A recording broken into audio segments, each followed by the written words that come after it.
नमस्ते साथीहरू, जिज्ञासा तपाईको उत्तर मेरो श्रृङ्खलाको 28औं भिडियोमा यहाँहरूलाई स्वागत छ। अब म यहाँहरूले 27औं भिडियोमा सोध्नुभएको विभिन्न प्रश्नहरूको जवाफ दिने प्रयास गर्नेछु।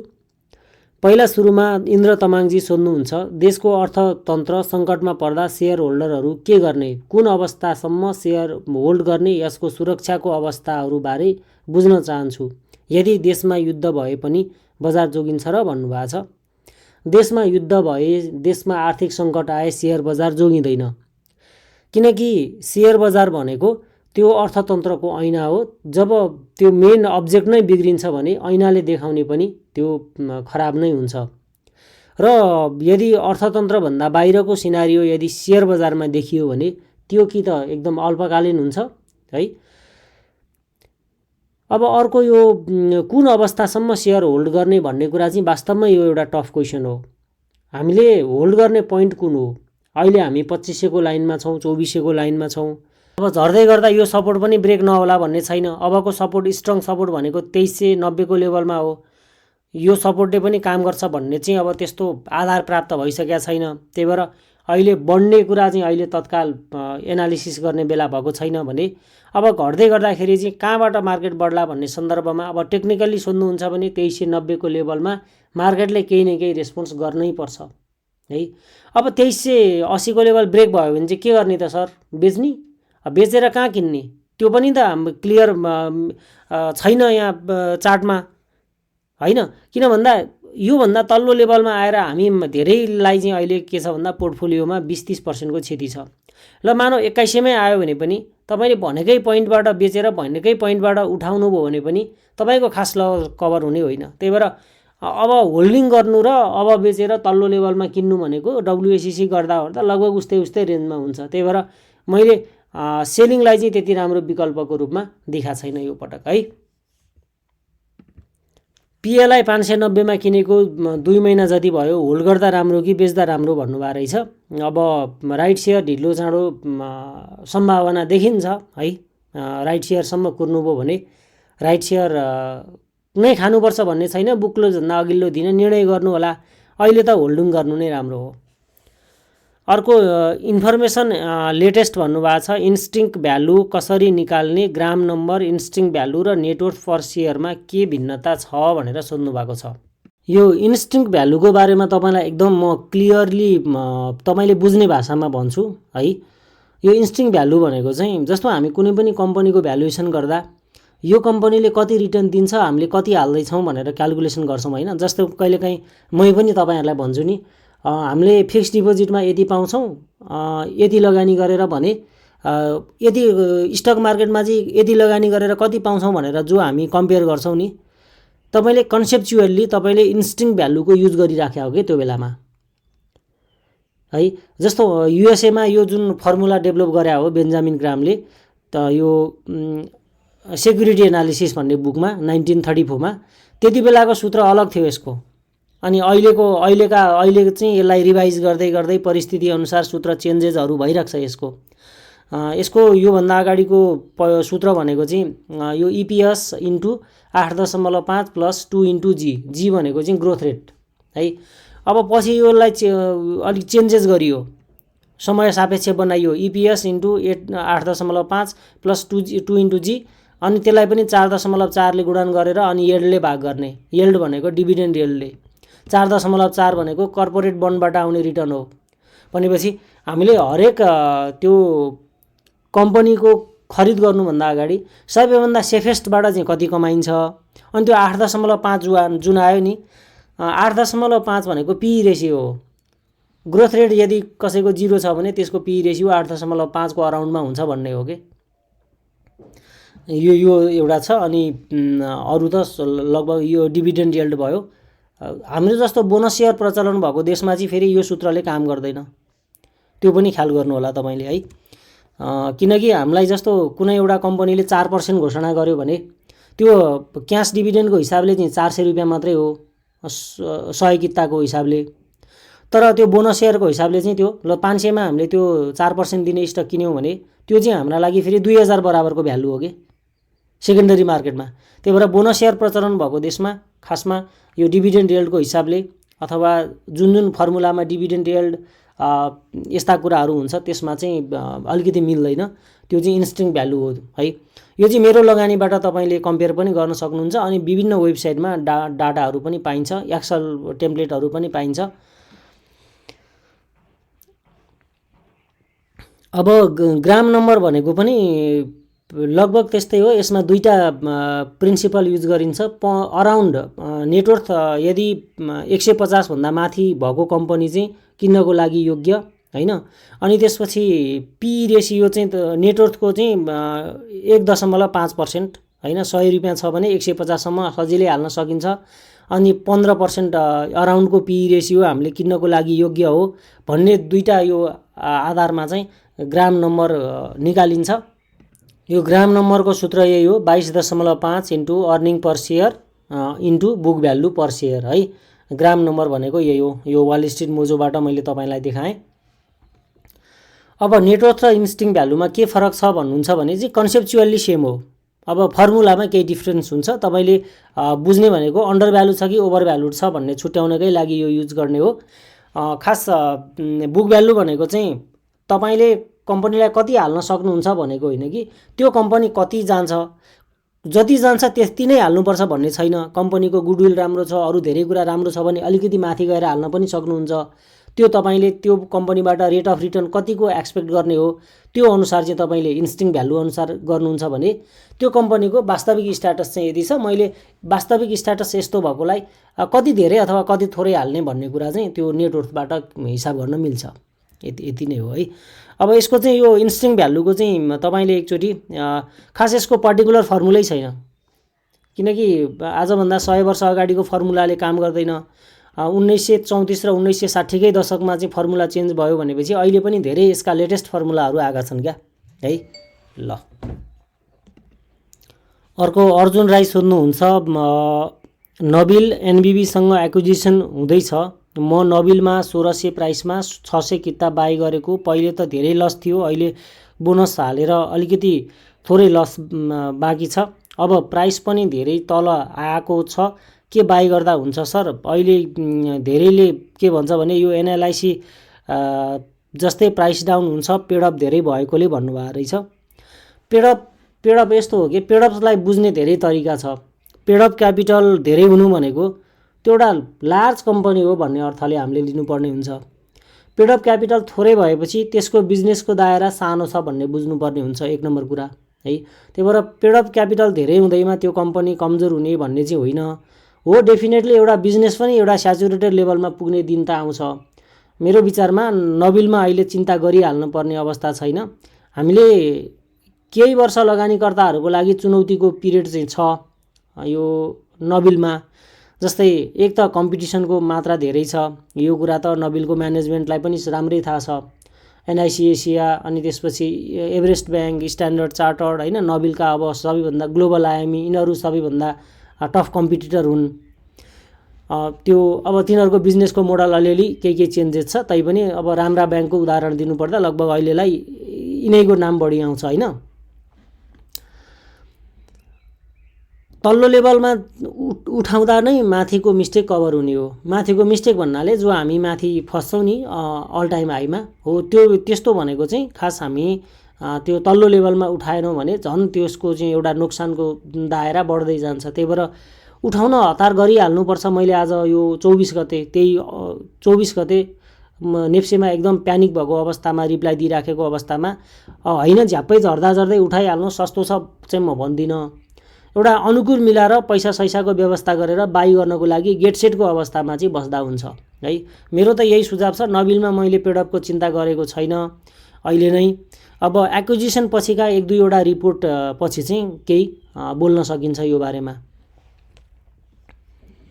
दीपकजीले भन्नुभएको छ, सर यो म्युचुअल फन्डहरूको कुनै स्टक्स अति नै धेरै होल्ड गरेका छन्, यो सेकेन्डरीबाट लिएको हो कि आइपिओले गर्दा हो भनिदिनु पर्यो भन्नुभएको छ। यो दुवै हुन्छ, उनीहरूलाई रिजर्भ हुन्छ आइपिओमा, त्यही भएर आइपिओबाट पनि हुन्छ।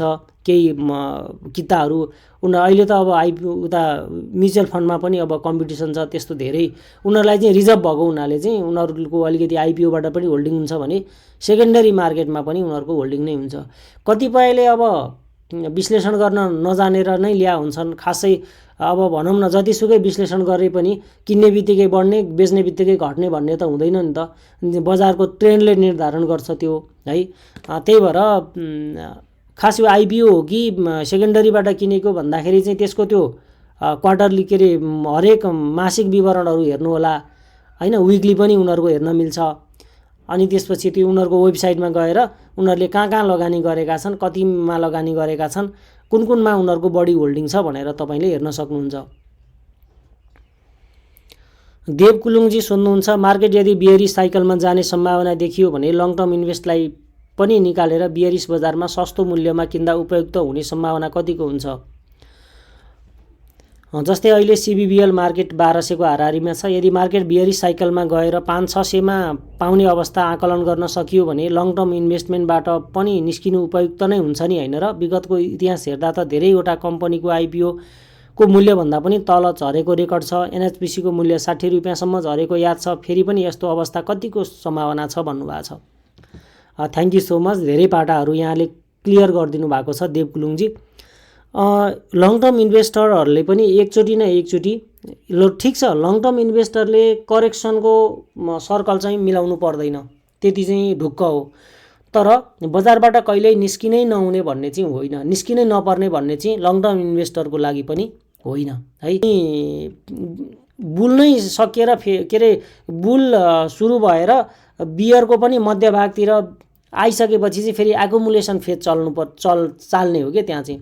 जस्तै अब मैले यो चार्ट यहाँ तपाईँलाई देखाएँ हैन, यो चार्ट देखाउँदाखेरि अब कहाँनेरि चाहिँ मैले तपाईँलाई यहाँ मैले भनेको कुरा क्लियर पारौँ भन्दा जस्तै यो 3200 सम्मको यात्रामा हामी गयौँ हैन। यहाँ मार्केट बढ्दाखेरि एउटा higher high higher high higher high higher हाईको श्रृङ्खला थियो नि त। जब यो श्रृङ्खला तोडियो भने हामीले चाहिँ यसमा चाहिँ अबको बियरको चाहिँ सम्भावित आकलन हामीले गर्नुपर्ने हुन्छ। त्यो भनेको चाहिँ कस्तो हुन्छ भन्दा फेरि अन्तिम चरणको जुन तेजी हुन्छ त्यो अलिकति बढी पनि हुन्छ। त्यही भएर मार्केटमा जस्तो यो हायर हाई यो हायर हाई, अब यो करेक्सन यहाँसम्म करेक्सन हुँदा पनि लगानीकर्ताहरूले हिजो पनि त करेक्सन भएको हो, अब त्यही भएर यो सम्मको करेक्सन स्वाभाविक रूपमा नै एउटा बुलकै एउटा पार्टको रूपमा लिने हो।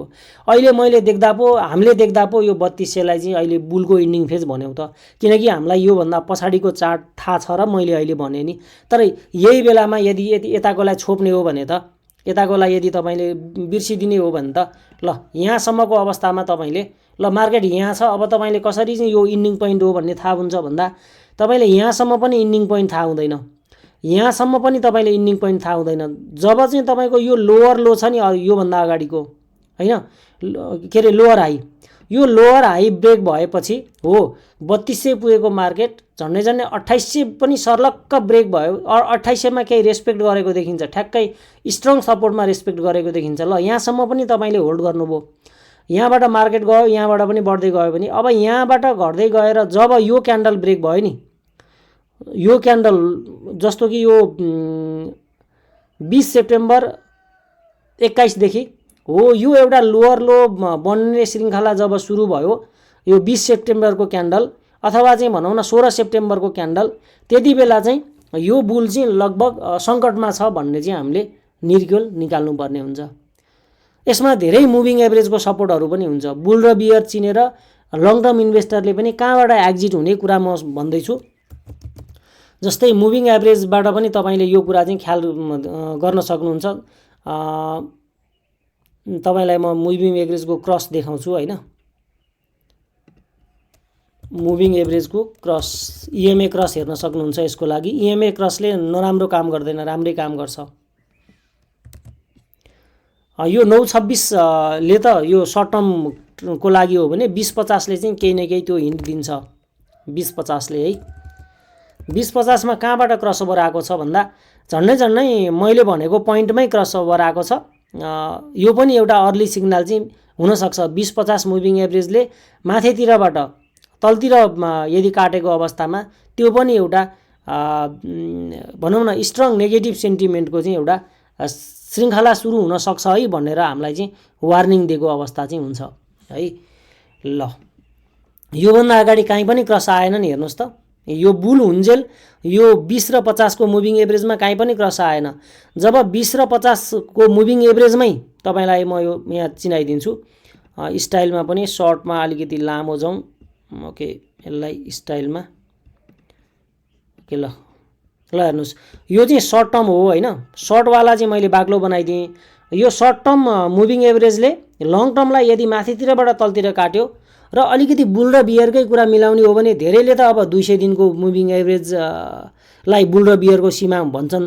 तर 200 दिनको मुभिङ एभरेजमा आएको बेलामा मार्केट बेच्दाखेरि हामीलाई धेरै ढिला भइसक्यो हुन्छ कि, किनकि 200 दिन भन्दा तल आएपछि त बियर हो। बियरमा त हामीले एकुमुलेट गर्ने हो हैन, झर्न सुरु हुँदाखेरि बेच्ने हो, झरिसकेपछि बेच्ने होइन। सबैभन्दा टफ पाटो यही नै हो। त्यही भएर पहिला सुरुमा तपाईलाई 20-50 को मुभी EMA ले तपाईलाई वार्निङ दिन्छ। त्यसपछि तपाईले यो हायर हाई र लोअर लो को श्रृंखला पनि हेर्नुपर्ने हुन्छ। त्यति बेला मोटामोटी रूपमा चाहिँ अब चाहिँ बियरको एउटा सिम्पटम्स आयो है भनेर चाहिँ एउटा आफूसँग भएको स्टक्स चाहिँ एक्जिट गर्दाखेरि चाहिँ बढी फ्रुटफुल हुने चाहिँ सम्भावना हुन्छ है। अब यति मात्रै होइन, हामीसँग अरु धेरै टुलहरु छ के, जस्तै फिबोनाकी रिट्रेसमेन्टबाट पनि यहाँदेखि मार्केट बढ्न सुरु गर्यो हैन। पक्नुस् है, फिबोनाकी त मैले धेरै लगाउने र सबै टेक्निकल एनालिस्टको एउटा फेभरेट टुल पनि हो। जस्तै यहाँबाट हेर्दाखेरि पनि लगभग अघि नै मैले देखाएको लोअर लो को श्रृंखला अथवा चाहिँ मुभिङ एभरेजको क्रसओभर र यो रिट्रेसमेन्टको लेभल जुन 0.23 को लेभल जब ब्रेक हुन्छ लङ टर्म इन्भेस्टरको लागि 0.23 को ब्रेक भएपछि त्यो एउटा वार्निङको रूपमा रहन्छ है। अनि पछि भनेको चाहिँ बेला बेलामा सानातिना स्विङहरुमा झुकिनु त अब त्यो स्वाभाविक भइहाल्यो है। शेयर बजारलाई त्यसै रिस्की भनिदैन। जस्तो यहाँबाट तल झर्यो बढ्दै गएपछि यो मार्केट यहाँबाट यहाँसम्म तल झर्यो, यहाँबाट एउटा स्विङ आयो, यो स्विङले यो स्विङ टच गरेर भनेपछि हामी अब यो चाहिँ कन्फर्मेसन नै हो के फेरि बियरको। यो हायर हाईको श्रृंखला तोडिएर हायर लो को श्रृंखला बन्न थालेपछि चाहिँ यो एउटा तोडियो है। ल अहिले फेरि यहाँबाट तल झर्यो, यहाँबाट फेरि माथि जान खोज्यो तर यो टच भएन भनेपछि यसमा चाहिँ क्रस भयो। यहाँबाट पनि लगानीकर्ताहरु झुक्किने अर्को पोइन्ट भनेको पनि यो हो। यो पोइन्टलाई धेरैले रेजिस्टेन्स भन्या हुन्छ। यो रेजिस्टेन्स ब्रेक भएपछि चाहिँ किन्नुपर्छ भने भन्ने एउटा मान्यता हुन्छ। अघिल्लो चाहिँ एउटा यो लोअर हाई छ नि जुन, यसलाई ब्रेक भएर हायर हाईको श्रृंखला बन्न खोजेको देखिन्छ। तर एक दिन दुई दिन 3 दिन मात्रै बढेर मार्केट चाहिँ के भयो त करेक्सन भयो। भनेपछि कहिलेकाहीँ यस्तो केसेसमा चाहिँ उयो यसलाई व्हिप्सो पनि भन्छ। त्यस्तो केसेसमा चाहिँ झुकिन्छ, त्यो चाहिँ अब रिस्क नै हो, बजारको पार्ट हो। भने हामीले केही एउटा निश्चित रुल्सहरु मैले हायर हाई मुभिङ एभरेजको कुराहरु गरे। योबाट एउटा लङ टर्म इन्भेस्टरले पनि कुनै न कुनै बेलामा मार्केटबाट निस्किनु पर्छ भन्ने चाहिँ कुरा हो। अब तपाईको यो अहिले उदाहरणको रूपमा के भन्नुभयो तपाईले, यो मैले अलिकति यो कुरा भनेको अहिलेको सन्दर्भमा एकदम धेरै आको छ। देवकुलुङजीले निकै नै राम्रो एउटा प्रतिनिधिमूलक क्वेशन राख्नु भएको छ, त्यही भएर यसमा मैले अलिकति बढी टाइम लिए। यसमा जस्तो 1200 मा छ, तपाईले भने ठीक हो, 600 मा नआउला भनेर कहीँ पनि लेखा छैन हो। 600 भनेको धेरै नै तल्लो लेभल हो भन्ने हामीलाई थाहा छ। 600 नेप्से लगभग 1500-1600 मा आउनु पर्छ यदि CBBL 600 मा आउन। 1200 मा चाहिँ एक्जिट गरेर 600 मा किन्ने कि के गर्ने भन्ने कुरा चाहिँ अब तपाईको त्यो स्टप लसको पोइन्ट हिट भयो कि छैन भन्ने कुरा हो। स्टप लस चाहिँ फेरि आफ्नो ट्रेन्ड भन्दा अगेन्स्टमा यदि छ भने, जस्तै हामी बढ्छ भनेर किन्छौं नि, त्यही भएर बढ्नु भनेको हाम्रो फेभरको ट्रेन्ड भयो भने नबढ्नु भनेको चाहिँ अथवा घट्नु भनेको चाहिँ हाम्रो एन्टी फेभर भयो। एन्टी फेभरमा हुँदा कहिले पनि त्यो ट्रेलिङ स्टप लस लगाउनु हुँदैन। त्यो बेलामा तपाईको पहिलो स्टप लस पोइन्टमै अथवा पहिलो जस्तो तपाईको स्टप लस पोइन्ट चाहिँ 1200 मा किन्नु भएको छ, अब 2000 मा किन्नु भएको छ भने तपाईले 600 मा आएर किन्दा पनि त्यस्तो धेरै प्रॉफिट हुँदैन। अलिकति त्यस कम्पेरिटिभ हिसाबले लस त धेरै कभर हुन्छ, तथापि भइराख्दैन। त्यही भएर 20-30% को लसमा एक्जिट गरेर तल्लो लेभलमा किन्नु भन्दा चाहिँ बरु 1-2 वर्ष डिभिडेन्डहरु खाएर तल्लो लेभलमा जति सकिन्छ कि त एकुमुलेट गर्दै हुन्छ भने भर्खर 1300 को लेभलमा किन्नु भएको छ अनि एउटा लोअर हाईको श्रृंखला बनिराखेको छ, मार्केटमा राम्रो माहौल छैन भने एउटा स्टप लस पोइन्ट त 1200 मा किन्ने बित्तिकै तपाईले टार्गेट 1400 राख्नु भएको होला अनि 1100 जति तपाईको स्टप लस पोइन्ट राख्नु भएको होला। भनेपछि त्यो स्टप लस पोइन्ट हिट भयो भने चाहिँ बेच्दाखेरि राम्रो हुन्छ है। ल मैले यो प्रतिनिधिमूलक क्वेसन भएको हुनाले मैले अलिकति बढी टाइम पनि लिएँ। केएमसिडिबीको लगभग 3 इयर्सदेखि होल्ड गरेको छु, बट कुनै इयर्सको बोनस सेयर आएको छैन। आइपिओबाटै पर्या हो, बट स्ट्याटस मर्जर जस्तो लाग्छ। किन नआएको होला बोनस सेयर भन्नुभएको छ। यसको ट्याक्स तिर्नुपर्छ। यो केएमसिडिबीको तपाईँको ट्याक्सको प्रब्लम हुनसक्छ। एकचोटि क्यापिटल मार्केटमा बुझ्नु होला।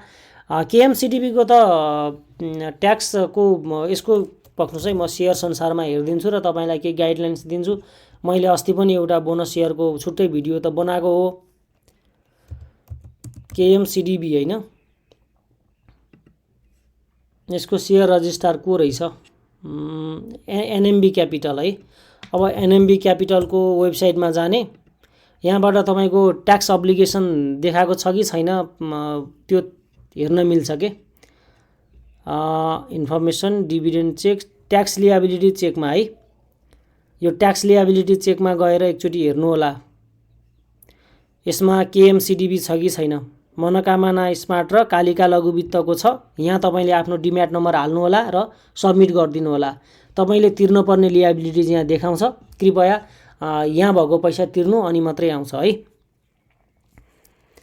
सुरेश दर्शन, सिन्धु विकास ब्याङ्कको बोनस दिन्छ कि दिँदैन, यो ब्याङ्कको बारेमा केही भनिदिनु न भन्नुभएको छ। अब टेक्निकल्ली नै हेरौँ होइन, अरू भन्दा अब सबैतिर एङ्गलबाट मिल्दैन।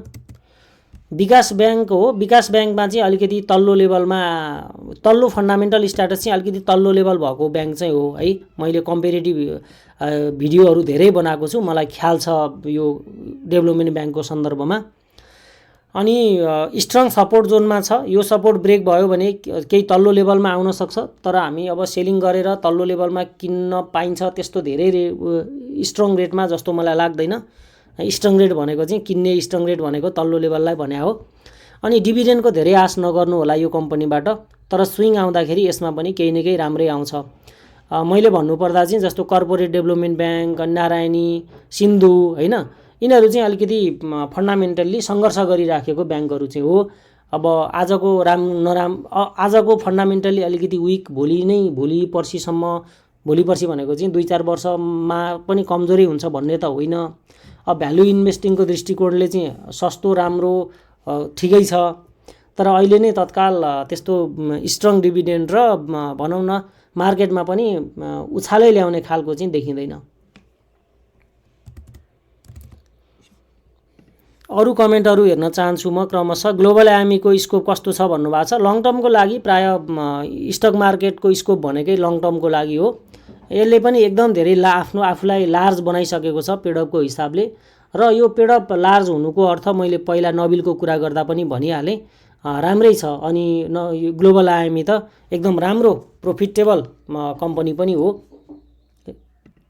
अहिले सस्तो रेटमा आएको बेलामा चाहिँ एकुमुलेट गर्नु होला। म्यान्डेटरी कुरा भनेको यही हो कि चाहे कम्पनी राम्रो होस् नराम्रो होस्, एकदम डिपमा उठाइयो भने त्यो इभन डिपमा उठाइयो भने फन्डामेन्टली उही कम्पनीमा पनि प्रफिट हुने सम्भावना हुन्छ। त्यो चाहिँ भ्यालु इन्भेस्टिङको दृष्टिकोणले होइन। अनि त्यसपछि राम्रा कम्पनी पनि हाई प्राइसमा परियो भने फाइदा हुँदैन। त्यही भएर स्टक भन्दा अगाडि प्राइस हामीले हेर्नुपर्ने हुन्छ। स्टक प्राइस हेरिसकेपछि अनि स्टकमा जाने होइन। त्यो किन्ने बेला छ कि बेच्ने बेला छ भन्ने कुरा चाहिँ चाहे राम्रा स्टक्स होस् चाहे नराम्रा कम्पनीका स्टक्स होस् हेर्नै पर्ने हुन्छ है। नेपाल इन्भेस्टमेन्ट ब्याङ्कको प्रमोटर सेयर पब्लिकमा परिणत हुन्छ कि हुँदैन, हुने भए कहिले हुन्छ होला। यो परिणत गर्ने त ठाउँ छ। अब त्यसको औचित्य पुष्टि गरेर एनआरबीबाट स्वीकृति लिनु पर्यो होइन। अब नेपाल इन्भेस्टमेन्ट ब्याङ्कको प्रमोटर सेयर चाहिँ फेरि ट्रेड हुँदा पनि अलिकति महँगैमा ट्रेड हुनेछ। नबिलको र यसको लागि चाहिँ अलिकति स्पेसल प्रोभिजन छ जस्तो लागेको छ होइन। मलाई अहिले यो अवस्थामा चाहिँ जानकारी भएको यति नै हो। कन्भर्ट त अब परिवर्तन हुन्छ कि हुँदैन भन्दा पनि कन्भर्ट त हुँदैन, तर गर्ने ठाउँ चाहिँ छ। त्यो चाहिँ अब ब्याङ्कले औचित्य पुष्टि गरेर एनआरबीबाट स्वीकृति लिएर गर्न सक्यो भने हुन्छ, गर्नै नपाउने भन्ने चाहिँ हुँदैन। त्यो प्रिफरेन्स सेयरमा चाहिँ त्यो नर्मल सेयरमा कन्भर्टेबल हुने नहुने भन्ने व्यवस्था हुन्छ। अनि त्यसपछि डिबेन्चरमा पनि त्यो साधारण सेयरमा कन्भर्ट हुन सक्ने नसक्ने भन्ने हुन्छ। अनि त्यो प्रमोटर सेयर पनि लिलामीमा आउँदाखेरि चाहिँ लिलामी भएपछि चाहिँ सर्वसाधारणमा हुने नहुने के गर्ने भन्ने सन्दर्भको हुन्छ हैन। तर गर्न पाउने नपाउने भन्ने क्वेसन चाहिँ त्यो अब ठाउँ रहेसम्म उनीहरूले निर्णय गरेर गर्न सक्ने कुरा रह्यो है। यो सेयरको लागि चाहिने प्यान नम्बरको बारेमा मलाई मजाले बुझाइदिनु न भन्नुभएको छ। अब मजाले बुझ्ने भन्दा पनि अलिकति हाई भोल्युम ट्रान्जेक्सन गर्नुहुन्छ भने तपाईँले प्यान गर्नै पर्छ। अनि साधारण गर्दा पनि भोलि तपाईँलाई लोन खाँदाखेरि इन्कम स्टेटमेन्ट देखाउँदादेखि लिएर धेरै कुरालाई चाहिँ प्यानले तपाईँलाई हेल्प गर्छ। प्यान चाहिँ लिनुहोस्, जतिसुकै कारोबार होस् प्यान चाहिँ लिनुहोस्, मेरो त यही सुझाव रहन्छ। यसमा अब धेरै बुझ्नुपर्ने पनि के छ र। सर नबिल बेचेर सिबिबिएल लिने सोचमा छु, कस्तो होला? भर्खरै डिभिडेन्ड दिन थालेको माइक्रो फाइनेन्स कुन कुन 5-6वटाको लिस्ट पाउन भन्नुभएको रहेछ। यसमा डिभिडेन्ड हिस्ट्रीको कुरा गर्नुभयो। नबिल बेचेर सिबिबिएल लिने भन्ने कुरा चाहिँ कस्तो हो भन्दा अब खास बिजनेस मोडल हेर्ने हो भने त अब कमर्सियल ब्याङ्ककै वाइड भोलिका दिनमा पनि एकदम सुरक्षित महसुस हुने हो। लघुवित्तमा सिबिबिएलमा गुनासो गर्नुपर्ने कुनै ठाउँ छैन। तपाईँले भन्नु अहिले त सेकेन्डरीमा प्राइस रेन्ज पनि एउटै हो, उनीहरूको डिभिडेन्ड क्यापासिटी पनि लगभग उस्तै हो। फन्डामेन्टल्ली अहिलेसम्म यो दुईटा मध्ये तुलनामा मैले एक किसिमले भन्यो भने गाईकी त्रिशुल गरे पनि फरक नपर्ने खालको फन्डामेन्टल हो हैन। फरक सेक्टर भए पनि हाम्रो लागत र प्रतिफलको हिसाबले राम्रै छ। अब भर्खरै डिभिडेन्ड दिन थालेको या डिभिडेन्ड दिने क्रममा रहेको त तपाईँलाई टिप्स दिन्छु। मैले लिस्ट त तयार गरेको छैन है। आइपिओबाट जति पनि भर्खरै जारी भएका छन् नि, यो मध्ये फन्डामेन्टली स्ट्रङ कम्पनीको सूची त अभियसली हामीले निकाल्न सक्छौँ नि त। जस्तै एनआइसी एसिया लघुवित्त आफैमा एउटा सफल हो। अनि त्यसपछि आएर यो मनोकामना स्मार्ट हैन, अहिले राष्ट्र उत्थान आइराखेको छ, नेस्डो, महिला, जीवन विकास, यी सबैको भर्खरै सुरु हुने न हो हैन। यसरी चाहिँ छुट्याउन सकिन्छ। तपाईले भन्न खोजेको अब पुराना मध्ये पनि भर्खरै सुरु भएको कुनै छ भने त्यसमा चाहिँ अब तपाईले जस्तै कुन हेर्न सक्नुहुन्छ भन्दा अब यसको लागि तपाईले अध्ययन गर्ने टिप्स चाहिँ म दिन्छु तपाई लगायत सबैलाई। जस्तै यो शेयर संसार छ नि, यो शेयर संसारको कम्पनीमा गएर तपाईले लिस्ट अफ कम्पनी गर्नुस् हैन। यहाँ कमर्सियल ब्याङ्कको ठाउँमा तपाईले के गर्नुस् भन्दा माइक्रो फाइनान्स गर्नुस्। अनि यसमध्ये यो लिस्टिङ भएको हिसाबले सर्ट गर्नुस्। यसमा चाहिँ तपाईले केही न केही लेटेस्ट लिस्टिङ भएको मध्ये पनि फन्डामेन्टली स्ट्रङ छान्नु होला है। अनि पुरानोमा पनि फन्डामेन्टली स्ट्रङ पनि होस् र डिभिडेन्ड हिस्ट्री पनि हालसालैबाट सुरु भएको, जस्तो कि सबैको लघुवित्त भयो हैन। अरु धेरै छ, मैले अब लिस्ट निकालेको छैन, तर तरिका यसै गरी तपाईले आफ्नो लागि केही 1 घण्टा जति रिसर्च गर्नुभयो भने तपाईको उद्देश्य पूरा हुन्छ। रोशन श्रेष्ठ जी सोध्नुहुन्छ आइपिओ एप्लिकेसन रिजेक्ट भएमा सिएसबा चार्ज काट्छ कि काट्दैन भनेर। सिएसबा चार्ज काट्छ, किनभने उनीहरूले त्यो त काम गरेको चार्ज लिएको हो नि त। अब अर्को केशव पराजुलीको छ, सरजी हजुरको नियमित श्रोता हुँ, thank you so much Keshav पराजुलीजी। एउटा जिज्ञासा छ, नाडेब लघुवित्तको बोनस सेयर आउँछन् कि आउँदैन? एजिएम भयो कि भएन जानकारी नै पाइएन। घोषणा चाहिँ भएको थियो र पछि राष्ट्र ब्याङ्कको मर्जर नगरी बोनस दिन नपाइने जस्तो आयो, अब के हुन्छ?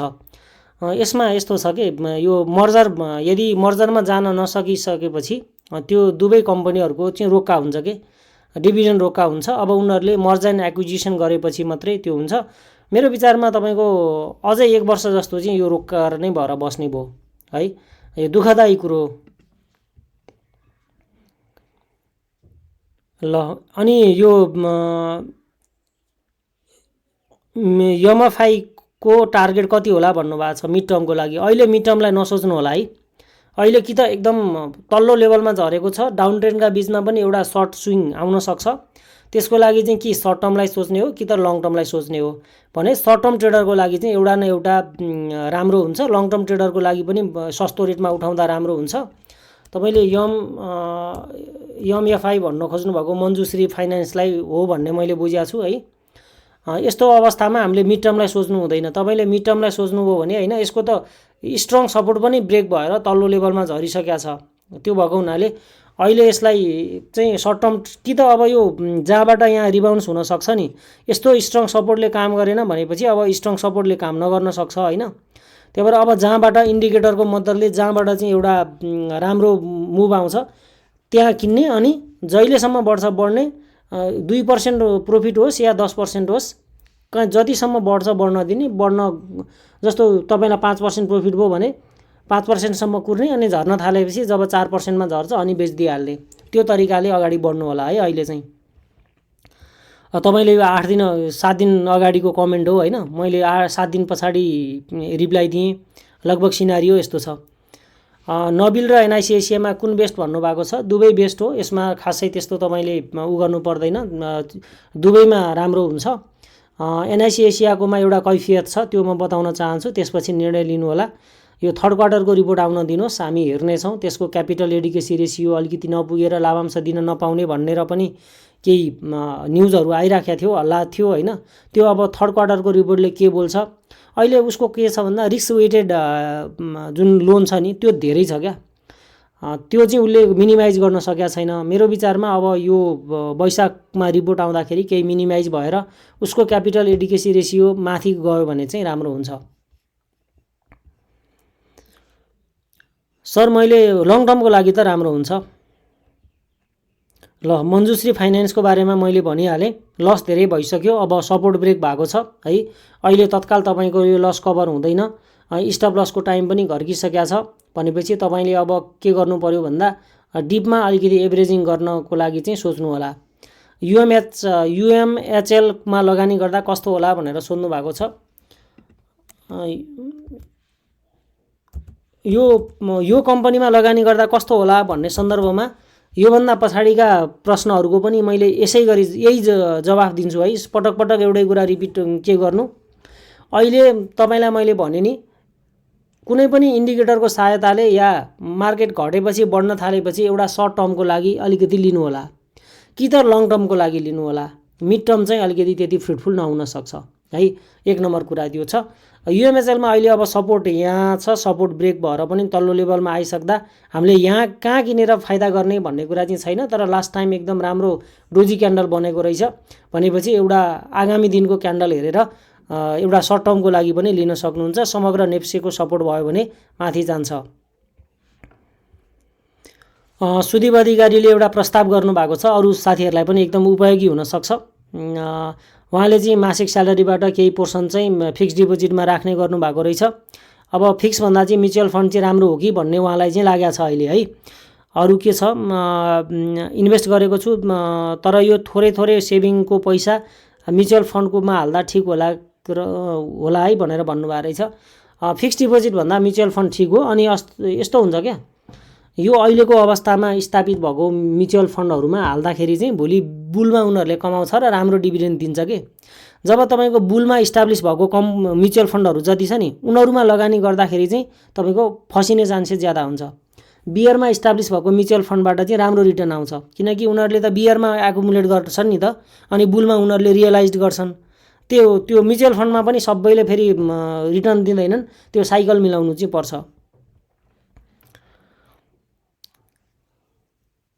ओके, 6-7 वर्षको लागि कुन होला भनेर भन्नुभएको छ। एनबिएल, सिबिएल, सिसिबिएल, ओके, सानिमा, एडिबिएल भन्नुभएको रहेछ। एनबिएल अब एउटा मेरो चोइसमा मेरो आँखामा परेको स्टक्स हो, अरू पनि राम्रै छ हैन।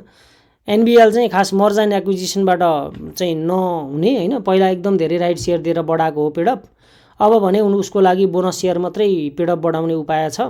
त्योभन्दा बाहेक चाहिँ तपाईँको अब यो सरकारी स्वामित्व भएको हुनाले यो अरूमा पनि गाभिँदैन, अरूलाई पनि यसले गाब्दैन, नगाब्ने चान्सेस हुन्छ हैन। त्यो भएको हुनाले चाहिँ एनबिएल, एडिबिएलमा तपाईँको फ्युचर राम्रै देख्छु म। अरू अन्डर भ्यालु स्टक्स हो, सधैँ यो कमजोर हुँदैन, भोलिका दिनमा राम्रो पनि हुन्छ भन्नुहुन्छ भने चाहिँ तपाईँको यो छ नि अर्को सिबिएल, सिसिबिएल पनि राम्रै हुन्छ। त्यसको लागि चाहिँ धेरै धैर्यता चाहिन्छ। अहिले तत्कालै प्रफिट डिभिडेन्डबाट राम्रो चाहिँ आउँदैन। एनालाइसी 1530 मा किनेको, अब एभरेजिङ गर्न कस्तो होला भनेर सोध्नु भएको रहेछ। अब यस्तो छ, अब सिचुएसन अनुसार कुरा गर्ने त हो सधैँ हैन। मैले अहिले भनिहालेँ, वैशाख 24 गते रिप्लाई दिइरहेको छु। राइट सेयरको माहौल इन्सुरेन्समा केही समय आएको थियो, अहिले सेलाएको छ, नेप्से पनि सेलाएको छ, त्यो राइट सेयरको कुरा पनि सेलाएको छ। ढिलो चाँडो राइट सेयर यदि राइट सेयरबाट एप्रुभ गर्न मिल्ने जसै गरी नोटिस निकालेको छ, प्रेस विज्ञप्ति निकालेको छ यो उसले के अरे बिमा समितिले हैन। त्यसो हुँदाखेरि चाहिँ अब मेरो विचारमा एनएलआइसी भन्दा अरूतिर चाहिँ मान्छेहरूको ध्यान गएको छ है। जब अरूतिर ध्यान जान्छ नि त्यति बेला के हुन्छ, अरूकै प्राइस बढ्छ, किनकि एनएलआइसीको त राइट सेयर आउन सम्भावना छैन त्यति। हुन त अरूले पेडा बढाउँदा यसले चाहिँ चुप लाएर बस्दैन होइन, तैपनि एउटा माहौलले निर्धारण गर्ने कुरा न हो, त्यो माहौललाई हामीले ग्र्याब गर्ने न हो। राइट सेयर त ट्रेडरको लागि पनि त्यति फ्रुटफुल कुरो होइन, इभन लङ टर्म इन्भेस्टरको लागि पनि राइट सेयर त्यति फ्रुटफुल कुरो होइन। तर हामीले जुन राइट सेयरबाट सिर्जना भएको जुन माहौल हुन्छ नि त्यसलाई ग्र्याब गर्ने हो कि।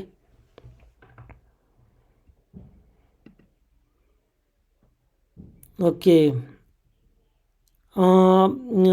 ओके जनार्दन बस्नेतको चाहिँ राइट सेयर 40 किता भर्न मिल्थ्यो र तपाईँले 40 किता भर्नुभयो भने तर ब्यालेन्स सफिसियन्ट रहेनछ भने त्यो तपाईँको रिजेक्ट नै हुन्छ। त्यो जतिले पुग्ने त्यति चाहिँ आउँदैन होला है, आउँदैन होला होइन, आउँदैन। ओके ब्रदर, सेयर किन्दा बुक क्लोज भन्दा अगाडि किन्नु ठिक हो कि प्राइस एडजस्ट भएपछि? अप ट्रेन्डमा चाहिँ तपाईँले बोनस यो अगाडि नै किन्दा बोनस पनि खाने अनि प्राइस एडजस्ट भइसकेपछि पनि बढ्ने चान्सेस हुन्छ। नेप्से बुलमा रहँदा अप ट्रेन्डमा रहँदा तपाईँले अगाडि बोनस खाने अनि नेप्से डाउन ट्रेन्डमा रहँदा बुक क्लोजमा बेच्ने है। यही स्ट्राटेजी चाहिँ फ्रुटफुल हुन्छ जस्तो लाग्छ मलाई। ओम प्रकाश जोशी, एनबिएल कस्तो होला, मिडियम लङ टर्मको लागि अझै तल किन्न मिल्छ कि टेक्निकली हेरिदिनु पर्यो भन्नुभएको छ। मैले त राम्रै फ्युचर देखेको हो एनबिएलको बारेमा, अघि नै पनि भनिसकेँ होइन। अब टेक्निकल्ली म हेरिदिन्छु, सपोर्ट जोन छ तर सपोर्ट भटाभट ब्रेक भइराखेको अवस्थामा किन्न हतारै गर्नु पनि पर्दैन र किनिहाल्दा पनि रिस्कभन्दा ज्यादा रिवार्डै देखिन्छ है। अब रिस्क रिवार्ड चाहिँ तपाईँले अहिले किन्दाखेरि झन्डै 1:4 को रिस्क रिवार्डमा चाहिँ कारोबार गर्न सक्नुहुन्छ। अहिले किनेर आगामी बुलको लागि चाहिँ तपाईँले बिउ रोप्ने हो क्या। अर्को विवेक उपाध्यायजीले चाहिँ एनआइबिएल सिपमा इन्भेस्ट गर्दा कस्तो हुन्छ भन्नुभएको रहेछ। अनि यो के कस्तो हो जानकारी दिनु भन्नुभएको रहेछ। यो ओपन इन्डेड हो, सहभागिता फन्डलाई इन्डिकेट गर्न खोज्नु भएको होला। यसको सहभागिता फन्ड 2 पनि छ है एनआइबिएलको। यो एनआइबिएल समृद्धि फन्ड 2 यो 9 वर्ष छ यसको म्याच्युरिटी पिरियड। एनआइबिएल सहभागिता फन्ड यो अनलाइनबाटै तपाईँले लिन मिल्छ, किनबे त्यो पर्चेस गर्न मिल्छ यसको युनिट। यसमा चाहिँ तपाईँलाई म्याच्युरिटी पिरियड तोकिँदैन। यसको अहिले चाहिँ न्याप भ्यालु 11.9 रहेको छ। ठिकै हुन्छ यो खास क्यास लिनको लागि, फिक्स भन्दा चाहिँ एटलिस्ट राम्रो हो। बसन्त साउथको कमेन्ट छ, जेबिएलबी बोनस खाएर फेरि प्राइस एडजस्ट पछि 3300 मा फेरि त्यति नै किता उठाइयो, लङ टर्मको लागि महँगोमा त परिएन भन्नुभएको छ। बोनस अब यस्तो हो, तपाईँले चाहिँ त्यो अघिल्लो दिनमा किने भए पनि तपाईँको बोनस पाउनुहुन्थ्यो। प्राइस एडजस्ट पछि किन्दा अलिकति थोरै त महँगोमा पर्नुभयो नि होइन अहिलेको रेट हेर्दाखेरि त। तर कम्पनी नराम्रो छैन, भर्खर डिभिडेन्ड हिस्ट्री सुरु भएको छ भनेपछि होल्डिङलाई चाहिँ अलिकति जारी राख्नु होला र अझै पनि डिपमा आयो भने केही किता उठाउने क्षमता विकास गर्नु होला। त्यति भयो भने चाहिँ तपाईँ महँगोमा चाहिँ पर्या होइन। तर ट्रेन्ड यस्तो डाउन ट्रेन्डमा चाहिँ प्राइस एडजस्टको भोलिपल्टै चाहिँ नउठाएको भए चाहिँ बेटर हुन्थ्यो। हुन त सर्किट हान्या देखेर तपाईँले उठाउनु भयो होइन, त्यो अब त्यसलाई चाहिँ के भन्छ भन्दा अब कहिलेकाहीँ भनौँ न मनलाई नियन्त्रण गर्न नसकेको त्यो किसिमले हामीले ट्रेन्ड हेरेर त्यो गर्नुपर्छ कि। नयाँ लिस्टिङ भएको आइपिओहरूको 10-20 वटा किता सप्लाई आउँदा बाई अर्डर राख्ने मध्येले नै पाउँछ कि ब्रोकरले नै उसिन्छ भने? बाई अर्डर राख्नेहरू भनेकै लगानीकर्ता त हो नि, ब्रोकर भनेकै लगानीकर्ता हो नि त। हामी जो यो ब्रोकरले यति किनो उति किनो भन्छौँ नि, त्यो ब्रोकरका लगानीकर्ताहरूले त्यो ब्रोकरको वेबसाइट त्यो ब्रोकरको एप्लिकेसन युज गरेर किनेको भन्ने हो नि त। स्पर्शको आइपिओ हुनेले कर तिर्नुपर्छ कि पर्दैन भन्नुभएको छ। यो स्पर्श भन्ने बित्तिकै अहिले ग्लोबल आइएमएसँग मर्ज भएको होइन त, भनेपछि उसले ट्याक्स तिर्नको लागि नोटिस निकालेको छ है। टिएमएसमा नम्बर अफ भोल्युम र नम्बर अफ ट्रान्जेक्सन कसरी उस्तै हुन्छ? नम्बर अफ ट्रान्जेक्सन त धेरै कम हुन पर्ने होइन र भन्नुभएको छ। तपाईँले बुझेको सही छ, तर नम्बर अफ ट्रान्जेक्सन धेरै कम नै हुन्छ। त्यो चाहिँ जस्तै यो लेटेस्ट कारोबारमै जस्तो नेपाल ब्याङ्कको हेरौँ न।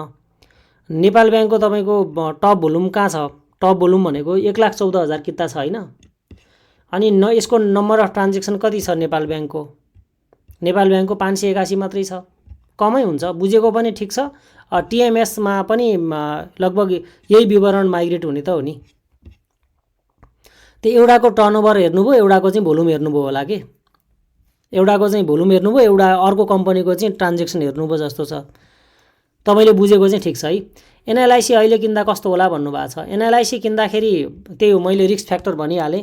अब माहौल राइट सेयरको माहौलबाट चाहिँ अलिकति बाहिरिएको छ एनएलआइसी, तर फन्डामेन्टली स्ट्रङ कम्पनी हो। यति धेरै डाउन ट्रेन्डका बिचमा किन्दाखेरि अनसेफ चाहिँ छैन है। फेरि यो वर्ष 15% दियो, धेरैले चाहिँ 50% दिन्छ भन्ने आश गरेर खास यो अलिकति नेगेटिभ सेन्टिमेन्ट आएको हो। भोलिका दिनमा चाहिँ यो कम्पनीमा मैले त्यस्तो नराम्रै हुन्छ भन्ने चाहिँ देखाएको छैन। यो रेट भनेको चाहिँ धेरै लजिकल रेट हो भन्ने कुरालाई दुई मत छैन। नेपाल ब्याङ्क र प्रभुको डिभिडेन्ड हिस्ट्री त्यति लामो छैन, तर पेड अफ क्यापिटल कसरी त्यति धेरै भयो? यो दुई ब्याङ्क लङ टर्मको लागि किन्दा कस्तो होला? राम्रै हुन्छ लङ टर्मको लागि मैले देखेको स्टक्सहरू चाहिँ हो होइन। अनि यहाँ रिप्लाई पनि दिनुभएको छ विद्याजीले, ठिक छ। एनबिएल गभर्मेन्ट ब्याङ्क 84 वर्ष, 71-72तिर चाहिँ 1:9.5 को राइट सेयर, यो पनि ख्याल गर्नु पर्यो होइन। त्यसले गर्दा हो नेपाल ब्याङ्कको पेडअप चाहिँ ज्यादा भएको चाहिँ है।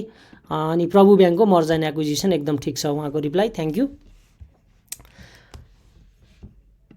अर्को प्रश्न सोध्नु भएको छ नानु श्रेष्ठजीले चाहिँ लाइफ इन्सुरेन्स कुन लिँदा ठिक हुन्छ, नाम नै तोकिदिनु पर्यो मलाई भन्नुभएको छ। अनि पेड अफ क्यापिटल कम भएको कुन हुन्छ भनेर तपाईँको सोधाइको प्रकृति हेर्दा पनि लगभग तपाईँले पनि राइट सेयरलाई टार्गेट गरेर कुनमा चाहिँ उछाल आउँछ भन्ने किसिमले नै सोध्नु भएको जस्तो लाग्यो होइन। यसको लागि म यहाँ सेयर संसारबाट तपाईँलाई यो विवरणहरू देखाउन चाहन्छु। लिस्टिङ कम्पनीमा जानुहोस्, लाइफ इन्सुरेन्समा जानुहोस्, अनि यसलाई खोल्नुहोस् र पेड अफ क्यापिटल यसको यो फेस भ्यालु भयो, लिस्टिङ सेयरको आधारमा यसलाई चाहिँ के गर्नुहोस्, सर्ट गर्नुहोस्। भनेपछि अब कुन चाहिँ एकदम धेरै हाई पेड अफ क्यापिटल भएको छ, कुन लो पेड अफ छ भन्दा लो पेड अफवालामा अहिले सबैको ध्यान जानुपर्ने भन्ने कुरो आएको छ भनेपछि लो पेड अफबाट हेर्नु पर्यो होइन। अब प्रभु लाइफ भयो, Sanima life, Gurans life, Reliance, Union, Jyoti, Asian, Surya life insurance, Prime, National, Nepal life होइन, यिनीहरू चाहिँ यो क्रम हो। यो 12वटामा यिनीहरू चाहिँ क्रम हो, सानो लो क्याप टु हाई क्याप है। आशा छ कि मैले यहाँहरूलाई यो उत्तर दिएँ। नर्थपोलबाट कमेन्ट छ मेगा ब्याङ्क ओके फेरि मर्जरमा जाने कुरो आयो, कुमारी ब्याङ्कसँग धेरै कुरा अगाडि बढिसकेको छ भन्ने छ। बेचौँ भने 260 छ, नबेचौँ भने अर्को 2 वर्ष झुलाउँछ। मर्जर एन्ड एक्विजिसनको चाहिँ त्यो एउटा खराब पाटो हामी लगानीकर्ताहरूले धेरै नै भोगेको छ है। यो कुरा अब 2071मा 425मा किनेको त धर्म सङ्कटमा परियो। अब यस्तो छ कि अब लस कभर गर्ने एउटा विकल्प घटेको बेलामा किन्ने अनि एभरेजिङ गर्दा जाने एउटा, अनि अर्को चाहिँ त्यो स्टकलाई सर्लक्क छाडिदिएर अर्को स्टकमा सिफ्ट गर्ने, जुनमा ट्रेन्ड आउन सक्छ त्यसमा भरोसा गर्ने होइन। त्यो तरिकाले चाहिँ तपाईँलाई धेरै नै फ्रस्ट्रेसन छ, मर्जरमा जाने नै कुरो लगभग औपचारिक ढङ्गले हुन थाल्यो भने चाहिँ एक किसिमले यो मैले भनेको दोस्रो विकल्प चाहिँ उपयुक्त हुनसक्छ। पूर्ण व्यञ्जनकारले सिएआर भनेको के हो, यसको पर्सेन्टेज बढी भएको राम्रो कि घटी भएको राम्रो, रिस्क वेटेड एसेट कसरी थाहा पाउने, जानकारी पाऊँ भनेर सोध्नु भएको रहेछ। यो क्यापिटल एडिकेसी रेसियोको ठ्याक्कै नेपालीमा भन्नुपर्दा पुँजी पर्याप्तता अनुपात, ठ्याक्कै नामबाट पनि क्लियर छ कुनै पनि कम्पनीको पुँजी बढी छ कि छैन। यो भने चाहिँ कन्सेप्चुअल्ली कसरी बुझ्नुहोस् भन्दा तपाईँले लार्ज बिजनेस गर्नुहुन्छ भने लो क्यापिटलबाट पनि त लार्ज बिजनेस त हुनसक्छ नि त।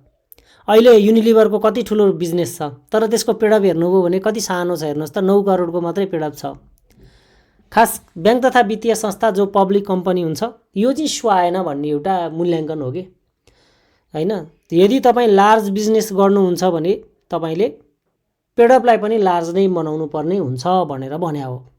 यो न्यूनतम 10% हुनुपर्छ भन्ने नियम छ र बढी भयो भने त्यो कम्पनी कम्फर्टेबल जोनमा छ भन्ने अर्थ लगाउन सकिन्छ है।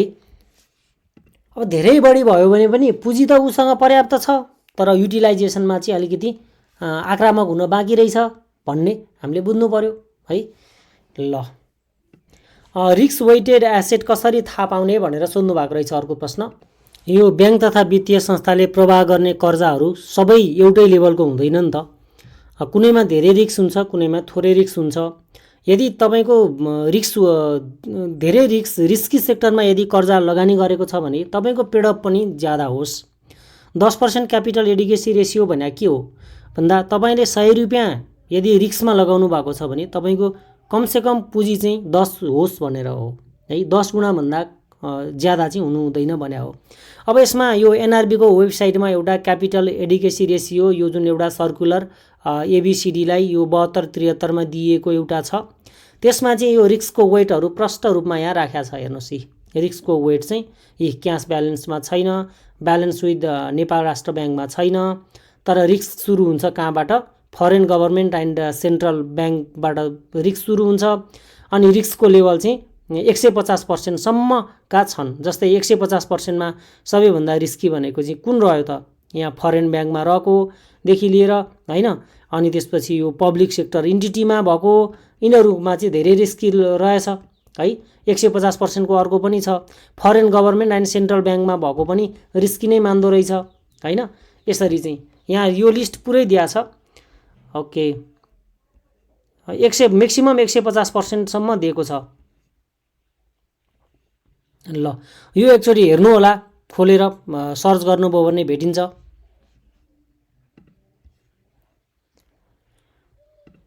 शेयर बजारलाई अहिले यही भएको त हो नि। एनआइसिएसिआले रिस्की सेक्टरमा लगानी गरेको रहेछ, त्यहाँबाट उसको रिस्क वेट एसेट बढ्यो, त्यही अनुसारको उसको पुँजीकोष अनुपात पुगेन।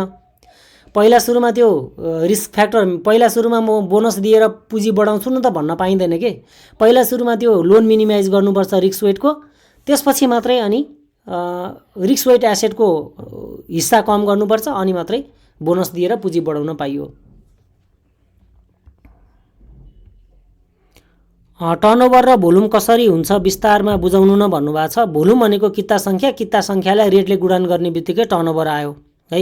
प्रमोटर किन्दाखेरि तपाईँले यो एकचोटि ब्रोकरसँग कन्ट्याक्ट गर्नु होला है। यसको प्रोसेस हुन्छ। तपाईँले के हुन्छ भन्दा पहिला सुरुमा 2-3टा क्राइटेरिया म्याच गर्नुपर्छ के। तपाईँ कालो सूचीमा नपरेको लिस्ट लिनुपर्छ, अनि त्यसपछि सम्पूर्ण विवरणहरू बुझाउनु पर्ने हुन्छ के। ब्रोकर अफिसमा गएर बुझ्नु होला न त्यो कुरा। श्याम श्रेष्ठजी, एसआइसिएल 2733 मा लिएको, राइट लिएर बसेको छु। अब 1400 नजिक छ, यसलाई पाल्दा होला कि के गर्दा होला? कम्पनी त ठिकै छ हैन, अब धेरै नै लस छ तपाईँलाई भनेपछि अब अहिलेलाई त बाइङ जोनमा आएको कम्पनी अब फाल्दिनुहोस् भनेर भन्न मिल्दैन। आवश्यकता अनुसार तल्लो लेभलमा जति सकिन्छ त्यति एकुमुलेट गर्दै एभरेजिङ गर्दै आगामी बुलमा तपाईँले प्रफिट बुक गर्ने हो। अब योमा त यो डाउन ट्रेन्डका बिचमा त तपाईँलाई घाटै हुने हो। आगामी बुल चाहिँ तपाईँ 2700 मा फस्नु भएको छ नि हैन। ल राइट सेयरको कति पर्सेन्ट छ? राइट सेयर 30% जस्तो लागेको छ हैन। 30% छ भनेपछि पनि कमसेकम तपाईँले 2000 त पुग्नै पर्यो लस कभर हुन। एभरेजिङ गर्नुभयो भने 1600 पुग्छ भनेपछि तपाईँले 1600 मा एभरेज हुने गरी चाहिँ टार्गेट गर्नु हैन, एभरेज गर्ने। 1600 मा चाहिँ एभरेज हुने गरी बाई गर्नु, तपाईँलाई छिटै लस कभर हुन्छ। ओके, एसएफसीएल लङ टर्मको लागि कस्तो होला भन्ने कुरा गर्नु भएको रहेछ। एसएफसीएल को एकचोटि म चार्ट हेर्छु। एसएफसीएल मैले रेगुलर रूपमा हेरेको त लगभग मोटामोटी थाहा हुन्छ। ओके, लङ टर्मलाई पाल्दाको कुरा गर्नुभयो। यसको इन्भेस्टमेन्ट कल्चर एकचोटि म यहाँबाट चेक गर्छु। इन्भेस्टिङ कल्चर चाहिँ रहेनछ, अब अहिलेसम्म सुरु भएको छैन। कहिलेकाहीँ यही पनि अब राम्रो बनिदिन्छ, कहिलेकाहीँ यही पनि नराम्रो बनिदिन्छ। अब फन्डामेन्टल स्ट्याटस हेर्दाखेरि चाहिँ इपिएस 2 रहेछ, यसको रिटर्न अन इक्विटी पनि छैन भनेपछि कम्पनी चाहिँ अलिकति फन्डामेन्टल्ली सङ्घर्ष गरिराख्या देखियो है। ल मैले चाहिँ अब यही नै निष्कर्ष निकालेँ। अलि लङ टर्मलाई पाल्दा चाहिँ अलि राम्रै मजैले पाल्नुपर्ने देखियो। यसको सट्टामा किन दुध दिइराखेको गाई नपाल्ने भन्ने क्वेसन एउटा आउन सक्छ है। त्यो चाहिँ अब हेर्नु होला। ओके, बिएफसीमा 26% लस छ, यसलाई बेचेर अर्को किन्ने कि एभरेज गर्ने भन्नुभएको छ। ट्रेन्ड आउँदा फाइनेन्सको पनि आउँछ, त्यही भएर फाइनेन्सले पनि मार्केटलाई लामो समयदेखि लिड गरिराखेको हो। अब कतिपय अब अरूबाट फसेर फाइनेन्स डेभलपमेन्ट ब्याङ्क हाइड्रोमा आएर धेरै मान्छेले लस कभर पनि गरे, हुन त धेरै लस पनि यसैमा छ। भनेपछि अब खास मैले स्टक सिफ्टै गर्न पर्ने चाहिँ देख्दिनँ। तर लङ टर्म इन्भेस्टिङको यदि सोच्नुहुन्छ भने चाहिँ विकल्पहरू केही राम्रा हुन सक्छन्। र फाइनेन्सको विकल्पको रूपमा मैले डेभलपमेन्ट ब्याङ्कलाई देखेको कुरा मैले बताउँदै आएको कुरा पनि हो होइन। मेरो पिसिबिएलको बोनस खातामा आएन। ओके, यसमा चाहिँ कर तिर्नुपर्छ, कर तिरेपछि आउँछ है। यो बुल मार्केट कहिले सुरु भएको हो र कहिलेसम्म सकिन्छ कि बियरिसमा गइसकेको हो भनिदिनु न भन्नुभएको छ। आशा छ कि मैले पहिलो प्रश्न नै सुरुवाती चरणमै मैले यही प्रश्नहरू राखिसकेको छु त्यहाँ देव कुलुङजीको प्रश्नको उत्तर दिँदा। ओके, सबैको बोनस ट्याक्स तिर्ने सिस्टम सेम हो। एडिबिएल एसडिएलको चाहिँ पर्दैन, यिनीहरूको चाहिँ आफैले छुट्याएको छ। ल, इन्साइडर ट्रेडिङ भएको कसरी थाहा पाउने होला मार्केटमा स्टक सिचुएसन हेरेर भन्नुभएको छ। त्यो ठ्याक्कै थाहा हुन्छ। कसरी थाहा हुन्छ भन्दा अब इन्साइडर ट्रेडिङ भएको भनेको चाहिँ सबै इन्साइडर नराम्रो पनि हुँदैन। फेरि इन्साइडर फेरि यो जिरो लेभलमा कहिले पनि आउँदैन पनि। इन्साइडर ट्रेडिङ भइरहेको छ बजारमा, जतिसुकै फेयर मार्केटमा पनि इन्साइडर ट्रेडिङ हुन्छ। भएको चाहिँ कसरी थाहा पाउने भन्दाखेरि अब फन्डामेन्टल्ली स्ट्रङ कम्पनी आफैमा इन्साइडर ट्रेडिङ हो। फन्डामेन्टल्ली स्ट्रङ कम्पनी हामी किन्छौँ नि, जस्तै नबिल ब्याङ्कको बोनस घोषणा हुनु अगाडि भटाभट बढ्यो। अनि नेपाल टेलिकमको चाहिँ अलिकति गन्ध चाहिँ आएको थियो। त्यस्तै जीवन विकास लघु वित्तको होइन, जीवन विकास लघु वित्तको बोनस क्षमता 70% छ, त्यो रिपोर्टले देखाइहाल्छ। क्यास दिन पाउँदैन, बोनसै दिनुपर्छ भन्ने कुरा पनि थाहा छँदैछ। त्योभन्दा धेरै इनसाइड इन्फर्मेसन के हुन्छ? यो त इनसाइड पनि होइन, यो त आम पब्लिकलाई थाहा भएको कुरा। तर धेरैले चाहिँ अब इनसाइड भयो भने, तर यो चाहिँ एउटा स्वाभाविक इनसाइड हो होइन। अर्को चाहिँ अब वास्तवमा इनसाइड भनेको चाहिँ जस्तो लामो समयदेखि राम्रो डिभिडेन्ड दिइराखेको यो वर्ष चाहिँ दिँदैन भन्ने मेलोमेसो पाएको छ भने त्यस्तो इन्फर्मेसन बाहिर लिक हुनु चाहिँ एकदम घातक इनसाइड इन्फर्मेसन हो। लामो समयदेखि बोनस नदिएको यो वर्षदेखि चाहिँ दिन थालेको, जस्तै नेपाल टेलिकमको सधैँ क्यास दिएको यो वर्ष बोनस दिन थालेको होइन। यस्ता कुराहरूबाट मार्केटमा कुनै पनि समग्र नेप्सेको अथवा इन्डस्ट्रीको यदि एगेन्स्टमा जान्छ त्यो स्टक भने त्यसमा काहीँ न काहीँ इनसाइड ट्रेडिङ छ भन्ने देखिनुपर्छ। अर्को कुरा चाहिँ यो कस्तो भन्छ भन्दा भोल्युम नेप्से इन्डेक्स त दुई चार जनाले पनि हल्लाउन सक्छन्, तर भोल्युम हल्लाउन सक्दैनन्। अनि भोल्युम हल्लाए पनि धेरैजनाबाट आएको भोल्युम छ कि सिङ्गल पर्टिकुलर 2-4 जनाबाट आएको छ, हो त्यहाँबाट हामीले इनसाइड इन्फर्मेसन भएको नभएको, कर्नरिङ भएको नभएको छुट्याउन सकिन्छ है। एलआइसिएलको बारेमा भनिदिनुहोस् न भन्नुभएको छ। अब भनिदिनुहोस् भनेपछि के भनिदिनु भन्ने कुरा आउँछ होइन। अब अहिले सपोर्ट जोनमा छ भन्ने कुरा हेर्नै पर्दैन, अब के हेर्नु। अब डिभिडेन्ड हिस्ट्री एकदम राम्रो छ, त्यसमा पनि अब भन्ने कुरा केही छैन। सपोर्ट जोनमा छ, तर अरू स्टक भन्दा चाहिँ केही न केही सकारात्मक सेन्टिमेन्ट चाहिँ देखिँदो रहेछ। फेरि लगानीकर्तालाई राम्रै रिटर्न दिएको हो मेरो विचारमा। कम्पनी अहिले टेक्निकल चार्ट अनुसार चाहिँ के छ, अनएडजस्टेड हेरौँ होइन, सपोर्ट जोनमा छ है। ल, अब यही नै हो है, भनिदिनुहोस् भनेपछि अब मैले यस्तै भन्ने होला कि पर्टिकुलर यही ठ्याक्कै क्वेसनै सोध्नुभयो भने चाहिँ मलाई सजिलो हुन्छ।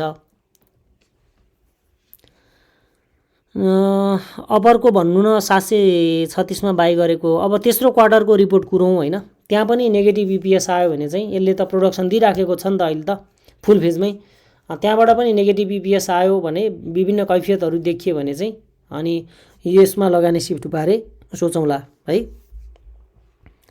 4-12 भनेको के हो? पछिल्लो समय 4-12 भनेको चाहिँ 4 करोड र 12 करोडको क्याप लागेको भनेको हो। डब्ल्युसिसी गर्दा किनेको भन्दा प्राइस धेरै भएर आउँछ किन होला? यो ट्याक्स लाग्छ नि त, ब्रोकर ट्याक्सहरू लाग्छ, त्यसले गर्दा हो। मसँग 1 करोड छ, कतिवटा स्टक किन्दा राम्रो होला? 4 देखि 5 मेरो विचारमा राम्रो हुन्छ। अनि यहाँ विद्याजीले दिनुभएको यो तेस्रो टिप्स एकदम राम्रो छ। अहिले सुरुमा 20% मात्र लगानी गर्नु 2-3 वटा स्टक्समा, ठिक हो कुरा। पछि मार्केट डाउन ट्रेन्डमा छ, अझै झऱ्यो भने अरूको 20%, अझै झऱ्यो भने अर्को 20% गरेर किन्नुपर्छ। ओके, ल यो त भइहाल्यो। ओके,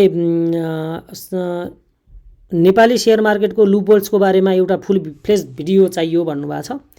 लुपोल्सहरू भनेको अब इन्फर्मेसन एन्ड टेक्नोलोजीबाट पनि हुने गरेको देखिन्छ। इन्साइडर ट्रेडिङ, लुपोल भन्ने बित्तिकै कानुनी रूपमा चाहिँ ओके, तर त्यसको दुरुपयोग यही भन्न खोज्नु भएको हो। लुपोलको अर्थ त यही लाग्छ होइन।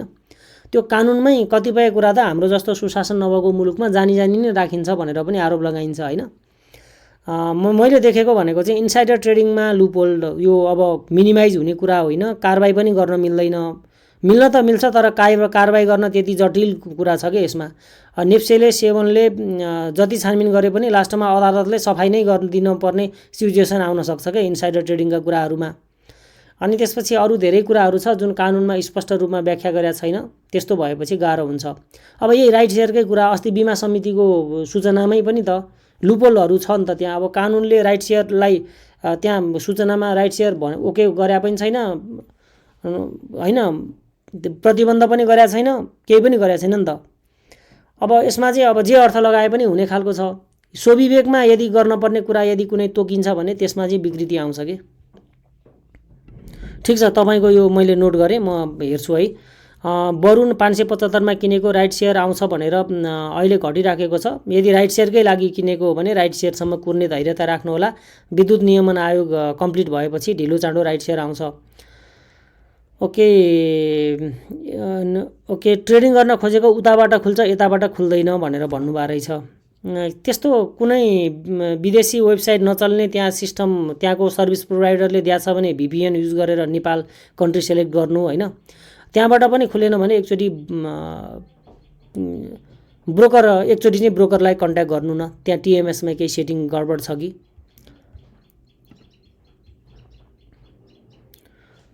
ओके, अपीको 46 किताको कति किता राइट सेयर भर्न पाउने हो भन्नुभएको छ। त्यो इलिजिबिलिटी भनेर त्यहाँ आउँछ के, मेरो सेयरमै हो त्यहाँ जति छ त्यति नै भर्ने र पर्सेन्टेज अनुसार कति पर्सेन्ट छ त्यो अनुसार क्यालकुलेसन गरेर निकाल्न सक्नुहुन्छ। एसएमबीको फन्डामेन्टल स्ट्याटस के हुन्छ भनेर सोध्नु भएको छ। जस्तो टेक्निकल एनालिस्टहरूले चाहिँ प्राइस डिस्काउन्ट एभ्रिथिङ भने जस्तै फन्डामेन्टल एनालिस्टले चाहिँ एसएमबी यो के भन्छ भन्दा डिभिडेन्ड डिस्काउन्ट एभ्रिथिङ भन्छ कि होइन। म चाहिँ त्यसो भन्छु भनौँ न। त्यही भएर मेरो फन्डामेन्टल्ली कस्तो छ भनेर हेर्दा सिधै आँखा चाहिँ मेरो डिभिडेन्डमा जान्छ। जतिसुकै फन्डामेन्टल EPS जति होस् त्यो रिजल्ट त यहाँ देखिनु पर्यो नि त। ल, यसमा पनि 2 वर्ष मात्रै भएको रहेछ। अघि कसले भर्खरै डिभिडेन्ड हिस्ट्री सुरु भएको भनेर सोध्नु भएको थियो। अर्को एउटा लिस्ट पनि थपियो होइन, एसएमबी रहेछ। 20%, 10% र 30% दिन थाले रहेछ। फन्डामेन्टल्ली यसले एकदम सुधार गर्दै गएको अवस्था देखियो। ल, अरू इन्फर्मेसन हेर्ने हो भने यहाँ छ। यसको EPS अहिले 23 रहेको छ, रिपोर्टमा 56 छ यो PE रेसियोमा। ओके, ल, अरू कुरा रिटर्न एन्ड इक्विटी 23 धेरै राम्रो कुरा हो। 70-30 को यो प्रमोटर र पब्लिकको होल्डिङ रहेछ। ठिकै छ, फन्डामेन्टल त्यस्तो नराम्रो त छैन। अब सेकेन्डरीमा कति हाल्ने भन्ने कुरा र सपोर्टको त फेयर एन्ड ग्रिड मिटर हेर्नुहुन्छ भने स्टिल ग्रिडमा गएको एकदम वान अफ द फ्यु स्टक्स होइन, त्यस्तो लाग्यो मलाई चाहिँ। अहिले ग्रिड जोनमा गएको कम्पनी चाहिँ भेट्दैन जस्तो लाग्छ मलाई।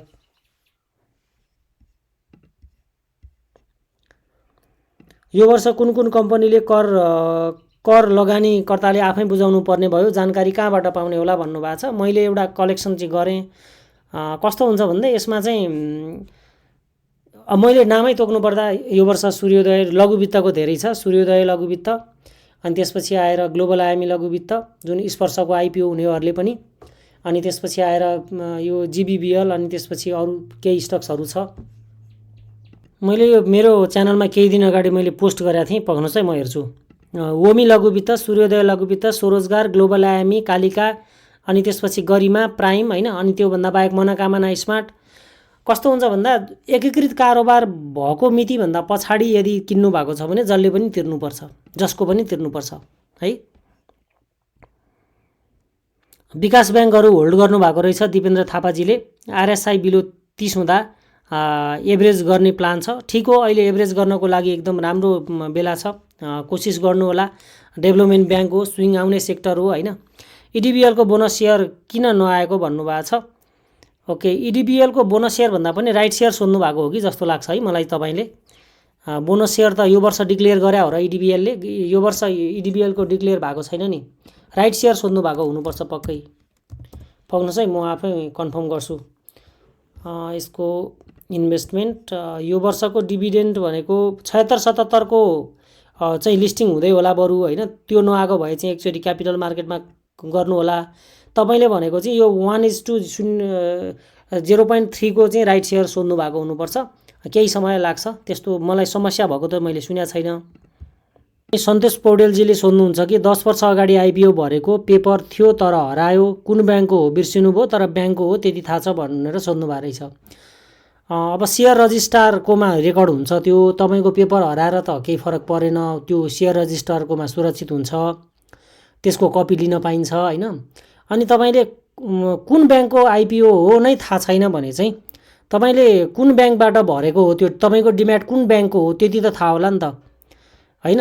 त्यहाँ गएर पनि आफ्नो डिम्याट डिटेल चाहिँ लिन सक्नुहुन्छ। अनि त्यहीँबाट आफ्नो कुन ब्याङ्कको आइपिओ हो त्यो चाहिँ हेरेर तपाईँले इन्फर्मेसन लिन सक्नुहुन्छ।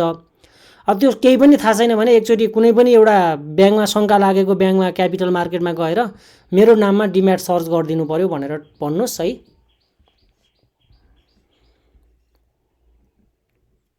जिबिबिएलको बोनस डिस्ट्रिब्युसन कहिले हुन्छ भन्नुभएको छ। यो एजिएम पछि हुन्छ, एजिएम हालसालै भएको छ है। एकचोटि मन्थली एनालिसिस गरिदिएर भन्नु पर्यो 600 प्राइस कहिले पुग्छ पनि भनिदिनु भएको छ। अब अहिले त डाउन ट्रेन्ड छ, तपाईँलाई 2-4 महिना यो घाटै हुन्छ। तपाईँले अब के गर्नुहोस् भन्दा 600 मा किन्नु भएको छ। अब अहिले तपाईँले तल्लो लेभलमा उठाएर एभरेज गरेर त्यो जुन लागतलाई चाहिँ कम गर्ने प्रयास गर्नुपर्ने हुन्छ। मार्केटमा अहिले नै तपाईँको लस कभर हुन्छ जस्तो मलाई लागेको छैन, किन भन्दा मार्केट त डाउन ट्रेन्डमा छ नि, डाउन ट्रेन्डमा छ, 421 को लेभलमा छ। अब तपाईँले 421बाट पनि तल झर्न खोज्यो भने चाहिँ तपाईँले एउटा स्ट्रङ अर्को चाहिँ एउटा भनौँ न झन् एग्रेसिभ बाई गरेर त्यो माथि फसेकोलाई कभर गरेर अनि बोनसलाई चाहिँ जोगाउन सक्नुहुन्छ। यो एउटा के एउटा चलन छ क्या, एउटा थ्योरी पनि छ यसमा, मैले कस्तो नाम बिर्सेँ, मार्टिङ्गल थ्योरी भन्छ कि जति तल झर्न थाल्यो त्यति आफ्नो लगानीलाई चाहिँ डबल बनाउँदै जाने। यो चाहिँ फेरि अलिकति पैसाको खेलसँग सम्बन्धित छ। यो तपाईँ हामी सबैलाई उपयुक्त हुँदैन, एकचोटि जानिराख्नु बुझिराख्नु न यो सिस्टमबारे पनि। मार्टिङ्गल सिस्टम भन्छ। अर्को टेक घरतीको कमेन्ट छ, म विदेशमा छु, भर्खर दोस्रो बजारमा इन्ट्री गरेको, तर टिएमएसमा कोल्याटरल लोड गर्न सकिनँ, मोबाइल भेरिफाई गर्न मिलेन, कनेक्ट आइपिएसको लागि अरू के उपाय छ? ओके, कोल्याटरल लोड गर्ने भन्नुभएको रहेछ। यस्तो हो, खास कनेक्ट आइपिएसको चाहिँ तपाईँको यदि तपाईँले युज गरिराख्नु भएको छ भने त्यो ओटिपी चाहिँ इमेलमा पनि आउँछ। अनि अर्को भनेको त तपाईँले डाइरेक्ट ब्रोकरको अकाउन्टमा पैसा हालिदिनु अनि त्यसपछि त्यो भौचरलाई इमेल गरेर मेरो कोल्याटरल मिलाइदिनु भन्नु न, त्यति त्यो सबैभन्दा सरल उपाय हो नि।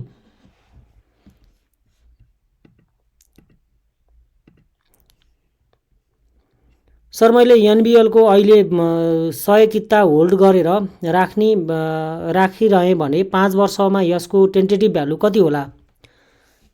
अब एकचोटि यसलाई हिसाबै गर्नुपर्छ यो त। अब यो टेन्टेटिभ हिसाबले यहीँ गरौँ न, यो ठुलो कुरै छैन। तपाईँले अराउन्ड 15% को एभरेजमा रिटर्नको एक्सपेक्ट गर्नुभयो होइन, हरेक वर्ष 15% है, 15% रिटर्न, 1 2 3 4 5, कुनै वर्ष बढी होला कुनै वर्ष कम होला। अहिले तपाईँले 100 किता होल्ड गर्नु होइन भनेपछि तपाईँको आगामी वर्ष कति भयो त?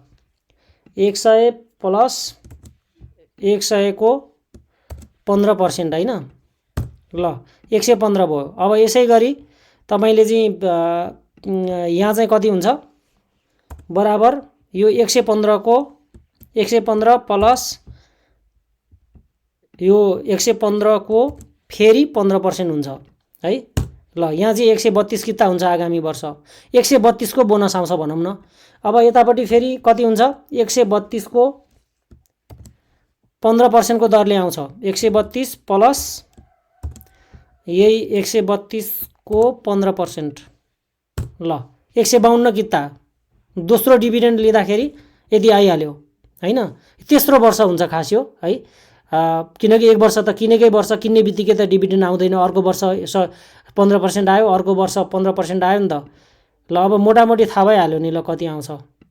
यो पनि ड्र्याग गर्नुहोस्, यो पनि ड्र्याग गर्नुहोस्, भन्दा तपाईँको झन्डै 351 किता हुने देखेँ मैले, 100 किता चाहिँ 5 वर्षमा 15% को दरले।